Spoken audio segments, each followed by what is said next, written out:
Panorama group, जो सोचता है वो करता है। बीपीएससी 17वीं की परीक्षा को रद्द कर फिर से री एग्जाम की मांग को लेकर बिहार में बीपीएससी अभ्यर्थियों का प्रदर्शन चल रहा है और इस बीच पटना की गांधी मैदान में बीपीएससी के जो अभ्यर्थी हैं वो हजारों की संख्या में पहुंच चुके हैं। बीपीएससी अभ्यर्थियों के साथ प्रशांत किशोर भी मैदान में है। देश के सबसे बड़े चुनावी रणनीतिकार व जनसुराज पार्टी के संस्थापक प्रशांत किशोर इस वक्त गांधी मैदान में क्या कुछ कह रहे हैं, जरा वो सुनिए। आपके आंदोलन में क्यों आए हैं? आपके आंदोलन में इसलिए नहीं आए हैं कि हमें छात्रों की राजनीति करनी है। हम 2-2.5 साल से बिहार में पैदल चल रहे हैं और आप में से जितने छात्र यहाँ आए हैं, आप जिस परिस्थिति में रहते हैं, यही चौधरी साइंस कॉलेज में हम भी पढ़े हैं, यही लॉज में रहे हैं, आपका दर्द समझते हैं, टिफिन का खाना खाया है।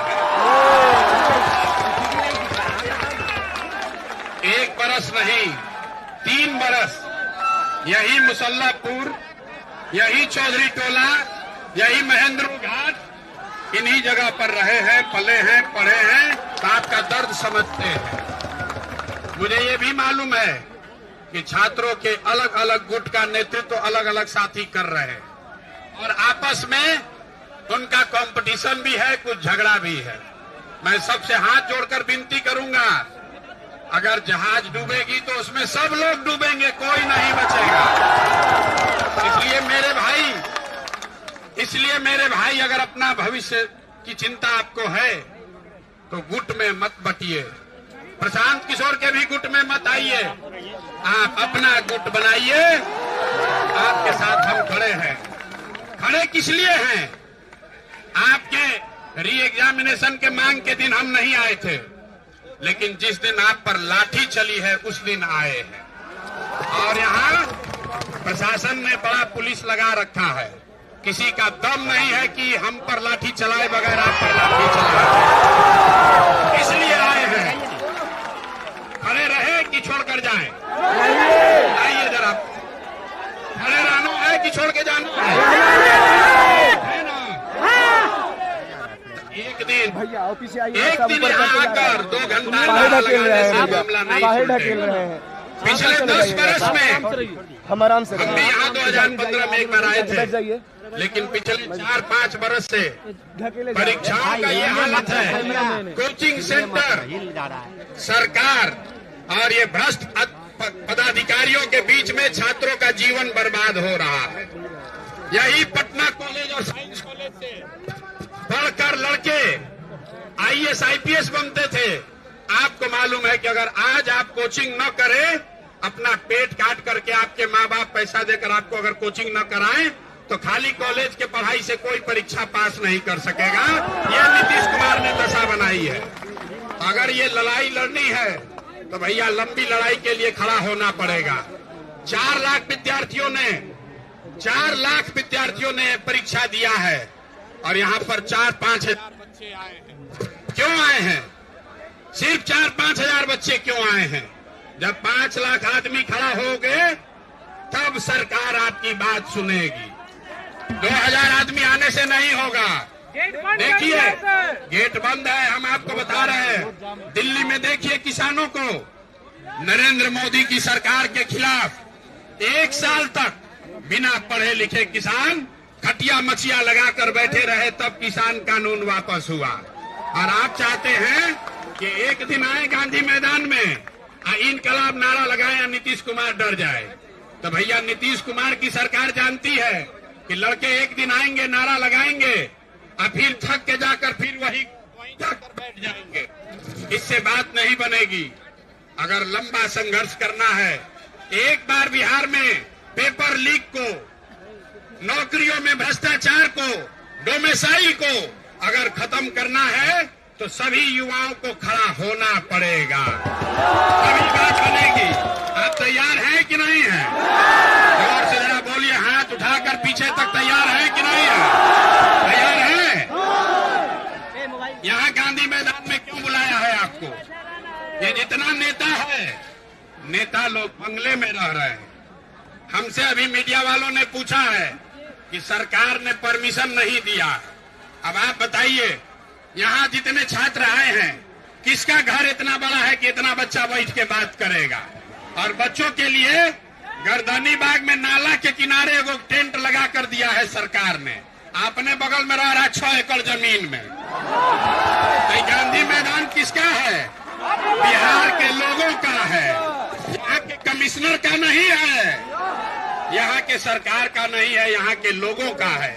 और अगर हम लोग शांतिपूर्ण तरीके से बैठ के आपस में बात करने के लिए आना चाहते हैं तो किसके परमिशन की जरूरत है? किसी के परमिशन की जरूरत नहीं है भाई, नहीं है ना। गांधी मैदान सरकार का नहीं ना है। हम लोग यहाँ कोई धरना प्रदर्शन नहीं कर रहे हैं, गाली गलौज नहीं कर रहे हैं, अपनी बात कहने और आपस में मिलजुल कर बात आगे का रास्ता निकालने आए हैं। और रात में 1 बजे लिख कर दिया है कि इसका परमिशन नहीं दिया जाएगा। मेला लगाने का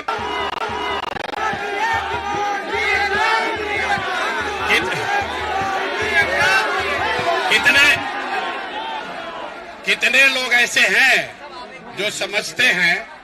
हमको बहुत लोगों ने आकर कहा कि भैया कल एग्जाम में अनियमितता हुआ है, किसी को पेपर लेट से मिला। बापू सभागार में 12,000 विद्यार्थियों का एग्जाम फिर से हो रहा है, 18,000। ये सरकार कह रही है कि अनियमितता हुआ है, इसका प्रमाण लाइए। तो भाई अगर अनियमितता नहीं हुआ तो 18,000 का एग्जाम फिर से दोबारा क्यों ले रहे हैं? ये बताइए।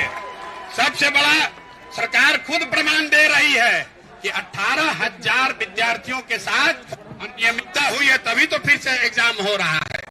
और वो 18,000 जो विद्यार्थी फिर से एग्जाम देंगे, उसका प्रश्न पत्र आसान भी आ सकता है और कठिन भी आ सकता है। अगर प्रश्न पत्र आसान आ गया तो 2,000 लोगों का सिलेक्शन होना है, तो 18,000 में इन्हीं लोग का सब सिलेक्शन हो जाएगा, पीछे वाला सब छूट जाएगा। छात्रों के मन में ये डर है कि ऐसा ना हो जाए कि जो लोग वापस, जो हमारे साथी अपने भाई आगे एग्जाम देने जाएंगे, उनको कोई ज्यादा एडवांटेज या डिसएडवांटेज हो। तो हम लोग की ये मांग थी कि भाई पहली बात कि जो छात्रों का नेतृत्व है वो आपके बीच से ही 5, 7, 10 लड़के करे, एक कमेटी बनाइए और वो लड़का नेतृत्व करे। जो सबसे बड़ा कोचिंग चलाता है वो नहीं, जो कोचिंग चलाता है वो नहीं, लड़का वो नेतृत्व करे जो अपना घर परिवार छोड़ वहाँ नाले के किनारे बैठ के 10 दिन से जो बच्चे भूखे प्यासे अनशन पर बैठे हैं, चाहिए कि नहीं करना चाहिए ना? जरा हाथ उठाकर समर्थन दीजिए। आपका नेतृत्व कौन करना चाहिए? जो लड़के अनशन पर बैठे हुए हैं। ये संभव है कि आप अलग अलग दलों के मानने वाले लोग हैं। ये संभव है कि आप अलग अलग व्यक्ति को नेता मानते हो, लेकिन मेरा आपसे अनुरोध है कि एक बार आपके भविष्य के लिए, अपने भविष्य के लिए जिन छात्रों ने कुर्बानी दी है, जो छात्र अनशन पर 10 दिन से बैठे हैं, उनके नेतृत्व में ही इस आगे लड़ाई को लड़ा जाए। ठीक है? इस पर सहमति छात्र संसद में आप दे रहे हैं तो हाथ उठाकर मीडिया के सामने बताइए।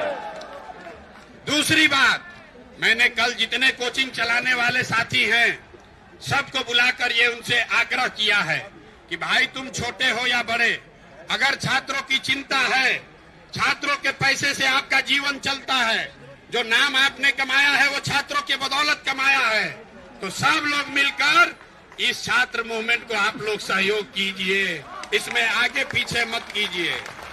ये ठीक है ना निर्णय? तो मैंने उनको भी आग्रह किया है कि जो छात्र अनशन पर बैठे हैं उसके साथ साथ हर कोचिंग संस्थान, छोटा हो या बड़ा, वो अपने संस्थान से एक व्यक्ति को नामित कर दे ताकि वो कमेटी में वो भी बैठे, ताकि कोई एक दूसरे के खिलाफ राजनीति न कर सके। अब तीसरी बात मैं आपसे आग्रह पूर्वक कहना चाहता हूं, जो छात्र वहां अनशन पर बैठे हुए हैं, कई लोग बीच में अस्पताल में भी गए, आप क्या चाहते हो वहां बैठे रहें कि उनका अनशन खत्म कराया जाए और एक नई रणनीति आगे सरकार से लड़ने का बनाया जाए? अनशन खत्म कराया जाए या फिर उनको अनशन पर वहीं धरना स्थल पर बैठे रहने के लिए प्रोत्साहित किया जाए। जितने लोग अनशन खत्म करने के पक्ष में है वो हाथ उठाइए। ज्यादातर आदमी यहाँ बता रहे हैं कि अनशन खत्म होना चाहिए, तो एक बार आ रहे, अगर सुन लीजिए, अभी बात खत्म नहीं हुआ यार। अगर अनशन खत्म कीजिएगा तो फिर सरकार पर से दबाव खत्म हो जाएगा, ठीक है? तो आप चाहते हैं कि कोई 7 आदमी अपना जीवन कुर्बान कर दे आपके लिए और आप कुछ न करें, आप बैठे रहे पीछे? ऐसा तो नहीं ना होना चाहिए। तो कोई ऐसी व्यवस्था बननी चाहिए कि आपस में हम लोग 100 विद्यार्थी रोज तय करें कि एक दिन का अनशन हम लोग करेंगे, 100 आदमी कर सकते हैं ना भाई? कर सकते हैं ना? एक दिन दीजिएगा ना? ये तो बात ठीक नहीं है कि 7 बच्चे अपना घर परिवार पढ़ाई छोड़ के अनशन पर बैठे रहें और आप लॉज में बैठ के तैयारी कर रहे हैं दूसरे एग्जाम का। ये ठीक बात नहीं है, ये ठीक नहीं है ना? तो जो नया निर्णय अगर आप सबकी सहमति हो तो एक कमेटी इनके और आप लोग जिसको भी चाहे 20-25 लोगों का कमेटी बना लीजिए और 100 लोगों का धरना ये अनवरत चलता रहे, तब तक चलता रहे जब तक सरकार को हम लोग आगे कुछ दिनों में झुका नहीं दे। दूसरा, अनशन पर बैठा रहने से तो नीतीश कुमार पर फर्क नहीं पड़ेगा, तो उससे कुछ ज्यादा करना पड़ेगा। तो नीतीश कुमार को हम लोगों ने कल, अरे भैया री एग्जाम भाषण देने से थोड़े होगा, री एग्जाम चाहिए तो लड़ाई लड़ना पड़ेगा। तो चुनावी रणनीतिकार व जनसुराज के संस्थापक प्रशांत किशोर को आप सुन रहे थे। प्रशांत किशोर इस वक्त पटना गांधी मैदान में पहुंचे थे, जहां पर जनसुराज संस्थापक प्रशांत किशोर ने बीपीएससी अभ्यर्थियों को संबोधित करते हुए नीतीश सरकार पर निशाना साधा है, साथ ही साथ री एग्जाम की मांग की है। फिलहाल आप टुडे बिहार न्यूज के साथ बने रहें। धन्यवाद।